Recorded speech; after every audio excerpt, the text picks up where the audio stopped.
শাক, লাউ শাক বা কচু শাক এখানে কিন্তু খুব একটা পাওয়া যায় না। তবে পুঁই শাক, লাল শাক এগুলো কিন্তু পাওয়া যায়। তবে ডাঁটা সমেত খুব একটা দেখি না।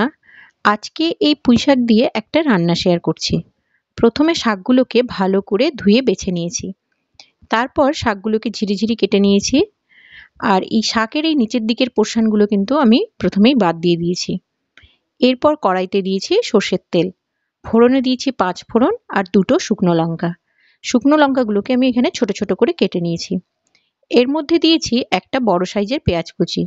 আপনারা চাইলে এখানে মিডিয়াম সাইজের 2টো পেঁয়াজ কুচিও ইউজ করতে পারেন। এখানে পেঁয়াজের পরিমাণটা একটু বেশি দিলে বেশি ভালো হয় খেতে। পেঁয়াজটা সামান্য নরম হয়ে যাওয়া পর্যন্ত ভালো করে ভেজে নিতে হবে। বেশি ভাজার খুব একটা প্রয়োজন নেই। এরপর দিয়েছি আদা আর রসুন কুচি। এরপর সবকিছু ভালো করে ভাজা হয়ে গেলে দিয়ে দেব চৌকো করে রাখা একটা আলু। তারপর দিয়ে দিচ্ছি একে একে হলুদ গুঁড়ো, লঙ্কা গুঁড়ো, সামান্য জিরে গুঁড়ো আর ধনে গুঁড়ো।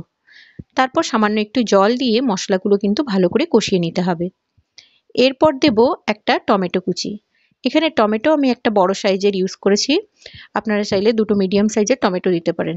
সামান্য নুন দিয়ে ভালো করে কষিয়ে 2 মিনিটের জন্য ঢেকে রাখবো। টমেটোটা বেশ নরম হয়ে গেলে সব মশলাগুলো আরও ভালো করে 1 মিনিটের জন্য কষিয়ে নেব। তারপর এর মধ্যে দেব একটা কাঁচা লঙ্কা। কেটে রাখা শাকগুলো এর মধ্যে দিয়ে ভালো করে মশলার সাথে মিশিয়ে নেব। কিছুক্ষণ পর দেখা যাবে শাক থেকে জল ছাড়তে শুরু করেছে। তখন এটা আমরা ঢেকে রেখে দেব প্রায় 2 থেকে 3 মিনিটের মতো। শাকের জলটা শুকিয়ে গেলে এরপর আমরা দিয়ে দেব সামান্য জল আলুগুলো সেদ্ধ করার জন্য। এবার পরিমাণ মতো দেব নুন, সাথে দেব একটু চিনি। এখানে নুন আর ঝালের টেস্টটাকে অ্যাডজাস্ট করার জন্য আমি চিনিটা ব্যবহার করছি। আবারও 5 মিনিট লো ফ্লেমে ঢাকা দিয়ে রান্না করে নেব। 5 মিনিট পর ঢাকাটা খুলে আলুগুলোকে একটুখানি ম্যাশ করে নেব। জলটা একদম শুকিয়ে গেলে রান্নাটা কিন্তু রেডি হয়ে যাবে। রান্নাটা কিন্তু একটু অন্যরকম, কিন্তু খেতে খুব ভালো। অবশ্যই ট্রাই করবেন আর আমাকে কমেন্টে লিখে জানাবেন কেমন লাগলো।